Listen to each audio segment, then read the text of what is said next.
तो आज का टॉपिक स्टार्ट करते हैं हम।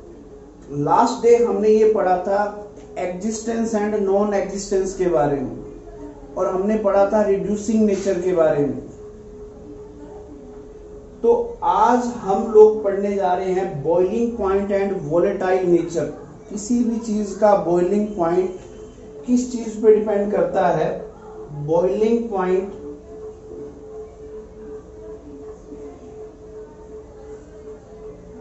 डिपेंड करता है किस पे?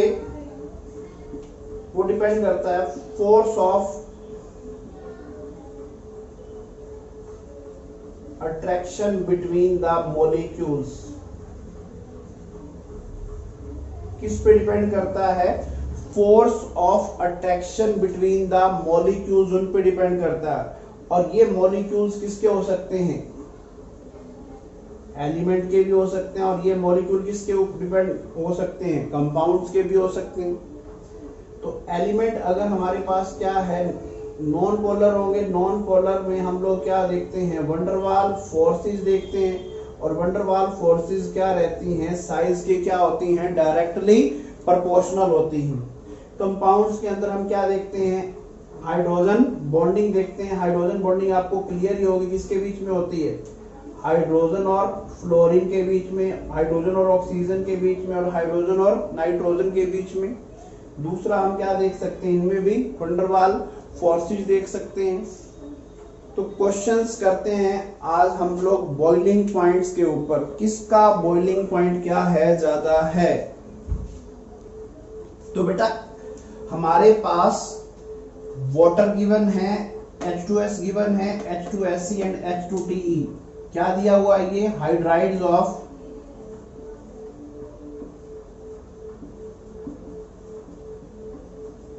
ग्रुप 16। कल मैंने इनकी रिड्यूसिंग पावर पूछी थी आपसे, आज मैं इसका पूछ रहा हूं। आज इनमें से पूछ रहा हूं बॉइलिंग पॉइंट। बॉइलिंग पॉइंट इनमें किसका सबसे ज्यादा है? तो देखिए बॉइलिंग पॉइंट में हम लोग क्या देखते हैं? फोर्स ऑफ अट्रैक्शंस देखते हैं। तो देखो वाटर की मैं बात कर रहा हूं, तो वाटर के अंदर देखिए क्या है? HOH, एक मॉलिक्यूल का हाइड्रोजन और दूसरे मॉलिक्यूल का क्या है? ऑक्सीजन। अगर एक मॉलिक्यूल का हाइड्रोजन या और दूसरे मॉलिक्यूल का फ्लोरीन, ऑक्सीजन या नाइट्रोजन में से कोई भी एलिमेंट है, तो उसके बीच में कौन सी बॉन्डिंग होती है बेटा? उसके बीच में होती है हाइड्रोजन बॉन्डिंग। क्या होती है उसमें? Hydrogen bonding. और यहां पर अगर मैं S ले लूं तो देखिए ये नेगेटिव एंड है, ये क्या है? पॉजिटिव एंड है। ये नेगेटिव एंड है और ये क्या है? पॉजिटिव। फोर्स ऑफ अट्रैक्शन तो होगी बट हाइड्रोजन बॉन्डिंग नहीं है। इस केस में क्या है? ये एक डाइपोल है, ये भी क्या है? एक डाइपोल। इसका नेगेटिव एंड दूसरे के पॉजिटिव एंड को क्या करेगा? अट्रैक्ट करेगा। तो यहाँ पर क्या है? Only and only dipole dipole forces हैं। These are the van der Waals forces. इन तीनों में हाइड्रोजन बॉन्डिंग प्रेजेंट नहीं है। इन तीनों में क्या है? वंडरवाल फोर्सेस हैं। और वंडरवाल फोर्सेस किस चीज पे डिपेंड करती हैं? वंडरवाल फोर्सेस किस चीज पे डिपेंड करती हैं बेटा? वंडरवाल फोर्सेस डिपेंड करती हैं साइज पे। साइज ज्यादा तो वंडरवाल फोर्सेस ज्यादा। तो अब आप मेरे को बता सकते हैं किसका बॉइलिंग पॉइंट सबसे ज्यादा होगा? तो इनमें तो क्या है? वंडरवाल फोर्सेस हैं और इसमें क्या है? हाइड्रोजन बॉन्डिंग है। तो वंडरवाल फोर्सेस और हाइड्रोजन बॉन्डिंग में से जो वाटर की हाइड्रोजन बॉन्डिंग है दैट इज स्ट्रॉन्ग। तो वाटर का बॉइलिंग पॉइंट सबसे ज्यादा होगा। ये बात तो सबसे क्लियर है, वाटर का बॉइलिंग पॉइंट सबसे ज्यादा होगा। इन तीनों में किस केस में सबसे ज्यादा स्ट्रॉन्ग फोर्स ऑफ अट्रैक्शन होगी? H2TE में। क्यों? क्योंकि यहाँ पर ये जो है हमारे पास इसका बॉइलिंग पॉइंट सबसे ज्यादा है। तो वंडरवाल इसका साइज सबसे ज्यादा है, तो उस केस में वंडरवाल फोर्सेस सबसे ज्यादा होंगी। तो उसके बाद H2TE, फिर उसके बाद H2SE, और सबसे कम बॉइलिंग पॉइंट होगा किसका? H2S का। क्लियर होगा। इस केस में तो क्या है, हाइड्रोजन बॉन्डिंग हमने देखी, हाइड्रोजन बॉन्डिंग की वजह से वाटर का बॉइलिंग पॉइंट अपने ग्रुप में क्या होता है, सबसे ज्यादा होता है। अब बात करते हैं इन तीनों में से H2TE का बॉइलिंग पॉइंट सबसे ज्यादा है, क्योंकि यहाँ पर जो TE है उसका साइज सबसे बड़ा है। देखो ओ स्टाइल से टेपो, पोलोनियम की बात नहीं कर रहे, रेडियो एक्टिव एलिमेंट है, तो TE देखिए सबसे बड़ा साइज है।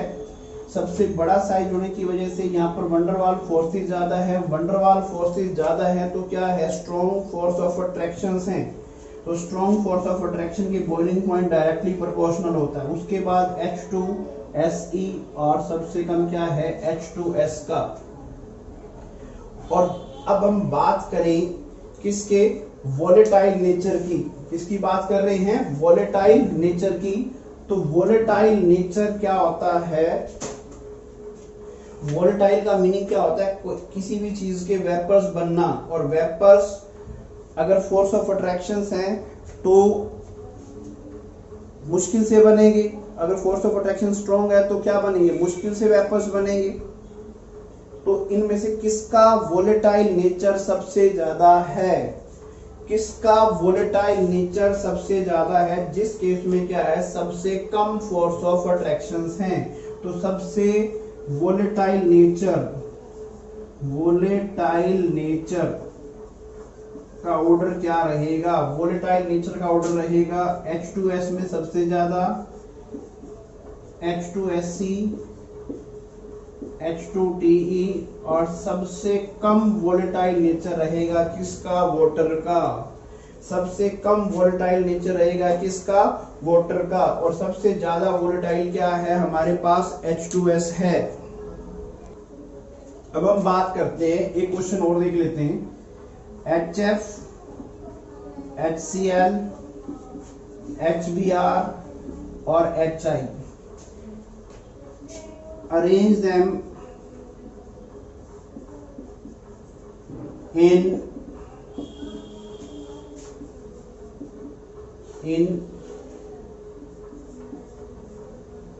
decreasing order of number 1 boiling point and second term volatile nature। इनमें सबसे हमें क्या करना है, इनमें अरेंज करना है decreasing order of boiling point. Decreasing order का मतलब हमें ज्यादा से कम की तरफ चलना है। तो देखिए हमारे पास गिवन है HF, HCl, Br, fluorine, chlorine, bromine and iodine. तो देखिए ये एक HF है, ये दूसरा HF है, ये तीसरा HF है। तो एक मॉलिक्यूल का हाइड्रोजन दूसरे का फ्लोरीन, एक मॉलिक्यूल का हाइड्रोजन दूसरे का फ्लोरीन। क्या है बेटा, इसमें हाइड्रोजन बॉन्डिंग है, तो इसमें तो हाइड्रोजन बॉन्डिंग होगी। अगर यहाँ पर क्लोरीन है, यहाँ पर क्लोरीन है, यहाँ पर भी क्लोरीन है, तो negative positive negative positive negative positive dipole dipole interaction है। डाइपोल डाइपोल इंटरेक्शन HF में भी थी, बट वहां पर हाइड्रोजन बॉन्डिंग है, इसमें हाइड्रोजन बॉन्डिंग नहीं है। तो इनमें क्या रहेगी बेटा, वंडरवाल फोर्सेस। और वंडरवाल फोर्सेस किस पे डिपेंड करती हैं, अभी मैंने डिस्कस किया है। वंडरवाल फोर्सेस डिपेंड करती हैं साइज पे। किस पे डिपेंड करती हैं, साइज पे। किसका साइज ज्यादा है, आई का साइज सबसे बड़ा है। तो देखो सबसे ज्यादा बॉइलिंग पॉइंट किसका है, सबसे ज्यादा बॉइलिंग पॉइंट है HF का, नो डाउट, क्योंकि इसमें क्या है, हाइड्रोजन बॉन्डिंग है। इन तीनों में सबसे ज्यादा बॉइलिंग पॉइंट होगा किसका, HI का, फिर किसका होगा, HBr का, और सबसे कम बॉइलिंग पॉइंट होगा HCl का। और बॉइलिंग पॉइंट के वोलेटाइल नेचर इनवर्सली प्रोपोर्शनल होता है। बॉइलिंग पॉइंट के जो हमारे पास क्या है, वोलेटाइल नेचर इनवर्सली प्रोपोर्शनल है। तो सबसे ज्यादा वोलेटाइल नेचर किसका सबसे ज्यादा है, HCl का, उसके बाद HBr, फिर HI, और सबसे कम वोलेटाइल नेचर है किसका, HF का। तो ठीक है, एक क्वेश्चन मैं आज आपको होमवर्क के लिए दे रहा हूं, एक क्वेश्चन आज आपको होमवर्क के लिए दे रहा हूं मैं। उस क्वेश्चन को बहुत ईमानदारी से आपने करना है और मेरे को उसका रीजन भी बताना है, ठीक है। एक क्वेश्चन मैं आज आपको घर से करने के लिए दे रहा हूं और उसका रीजन भी मेरे को चाहिए।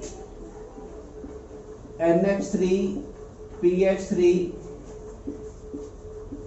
नाना पाटेकर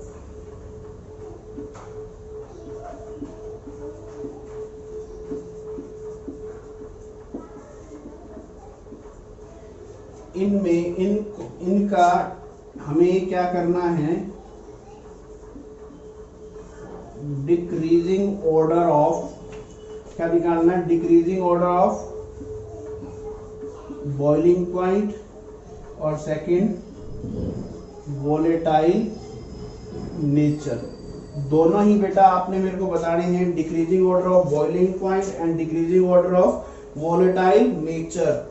और देखते हैं कल मेरे पास किसका सबसे पहले आंसर आता है। तो बेटा अब हम बात करते हैं किसकी, ऑक्सीडाइजिंग प्रॉपर्टीज की।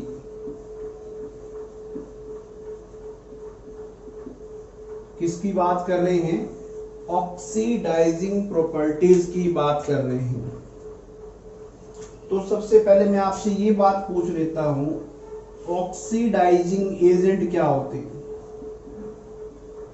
ऑक्सीडाइजिंग एजेंट क्या होते हैं। ऑक्सीडाइजिंग एजेंट वो सब्सटेंस होते हैं जो ऑक्सीडेशन के लिए क्या करते हैं, लॉस ऑफ ऑक्सीजन करते हैं। क्या है, ऑक्सीडाइजिंग एजेंट वो सब्सटेंस होते हैं जो ऑक्सीडेशन के लिए हमें क्या देते हैं, ऑक्सीजन देते हैं। या हम ये कह सकते हैं addition of hydrogen is reduction and loss of oxygen is also reduction. तो लॉस ऑफ कहने का मतलब ऑक्सीडाइजिंग एजेंट्स क्या होते हैं, जो खुद तो रिड्यूस होते हैं और दूसरे को क्या करते हैं, ऑक्सीडाइज करते हैं। ऑक्सीडाइजिंग एजेंट क्या होते हैं बेटा, जो दूसरे को ऑक्सीडाइज करते हैं और खुद क्या होते हैं, रिड्यूस होते हैं। तो अगर इसने ऑक्सीजन लूज कर दी, ये ऑक्सीजन क्या करेगी, दूसरे को तो ऑक्सीडाइज करेगी। जब दूसरे में ऐड होगी किसी दूसरे सब्सटेंस में तो उसको तो क्या करेगी, ऑक्सीडाइज करेगी। और खुद उस सब्सटेंस ने ऑक्सीजन लूज कर दिया तो उसका क्या होगा, रिडक्शन होगा। कंफ्यूज नहीं होना है, एक ही चीज माइंड में ध्यान रखिए, ऑक्सीडाइजिंग एजेंट क्या होते हैं, लॉस ऑफ ऑक्सीजन करते हैं, ठीक है जी। और रिड्यूसिंग एजेंट क्या करते हैं, लॉस ऑफ हाइड्रोजन होता है उनमें। जो भी रिड्यूसिंग एजेंट है वो क्या देता है, हमें हाइड्रोजन देता है, और जो भी ऑक्सीडाइजिंग एजेंट है वो क्या देता है, ऑक्सीजन देता है। जैसे हमारे पास ऑक्सीडाइजिंग एजेंट है कौन कौन से, सबसे पहले हम उनकी बात करते हैं। हमारे पास बहुत सारे क्या हैं, ऑक्सीडाइजिंग एजेंट हैं। जैसे हमारे पास 15 ग्रुप की बात करें तो वेरी स्ट्रॉन्ग ऑक्सीडाइजिंग एजेंट क्या है हमारे पास, HNO3। क्या है हमारे पास, HNO3। और बात कर लेते हैं जैसे H2SO4, सल्फ्यूरिक एसिड भी क्या है हमारे पास, एक गुड ऑक्सीडाइजिंग एजेंट है। ओजोन की बात करें तो ओजोन भी क्या है हमारे पास, एक गुड ऑक्सीडाइजिंग एजेंट है। क्लोरीन प्लस वाटर की बात करें तो ये भी क्या है हमारे पास, गुड ऑक्सीडाइजिंग एजेंट है। तो बहुत सारे हमारे पास क्या हैं, बहुत सारे क्या है हमारे पास, ऑक्सीडाइजिंग एजेंट है। HNO3 क्या है, good oxidizing agent. Sulphuric acid क्या है, good oxidizing agent. Cl2 plus water भी क्या है, गुड ऑक्सीडाइजिंग एजेंट। तो देखो सबसे पहले हमें क्या करना है, डीकंपोजिशन लिखनी है।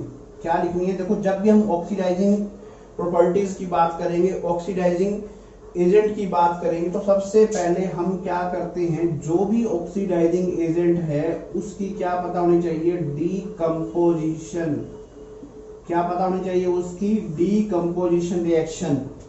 जैसे अगर मैं बात कर लेता हूं HNO3 की, किसकी बात करता हूं मैं, अगर HNO3 की, क्या है ये, नाइट्रिक एसिड।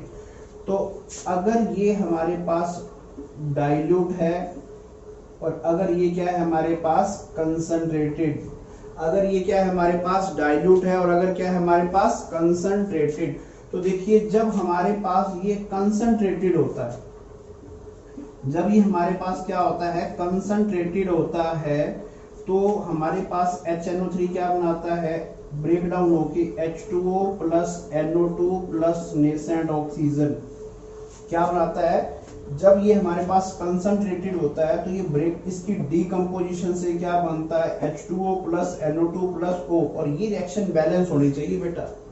क्या होनी चाहिए, ये रिएक्शन क्या होनी चाहिए, बैलेंस होनी चाहिए। तो देखिए कितने ऑक्सीजन है, इधर 3 है, तो इधर 1 और 2 3 और इधर एक क्या है 4। तो कैसे बैलेंस होगी बेटा, अगर मैं इसको 2 से क्या कर देता हूँ, मल्टीप्लाई कर देता हूँ, तो हाइड्रोजन 2 हैं, इधर भी क्या है 2 हैं, नाइट्रोजन 2 हैं, इधर कितने हैं हमारे पास, एक ही है, तो मैंने क्या कर दिया 2 से मल्टीप्लाई कर दिया, कितने हो गए 2 नाइट्रोजन हो गए। ऑक्सीजन कितने हैं, 2 to the 4 and 1 5 and 1 6 3 to the 6। तो ये रिएक्शन क्या हो गई है हमारे पास, बैलेंस हो गई है।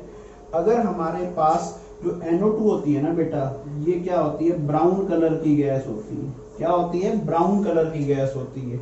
और अगर हमारे पास HNO3 है और अगर वो क्या है, डाइल्यूट है, अगर HNO3 है और वो क्या है, अगर डाइल्यूट है, तो वो ब्रेक डाउन होके क्या बनाएगा, H2O plus NO plus nascent oxygen.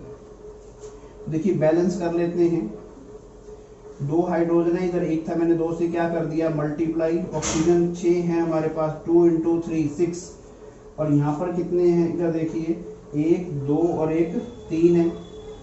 Nitrogen कितने हैं हमारे पास, 2 है, तो मैंने क्या कर दिया 2 से मल्टीप्लाई कर दिया, नाइट्रोजन 2 हो गए।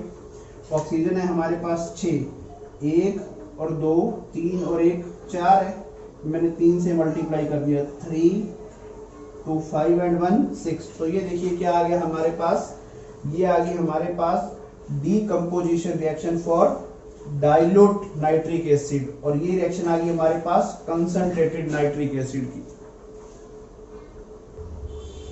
तो बेटा अब हम बात करते हैं डीकंपोजिशन किसकी, H2SO4 की। किसकी बात करते हैं, डीकंपोजिशन ऑफ H2SO4।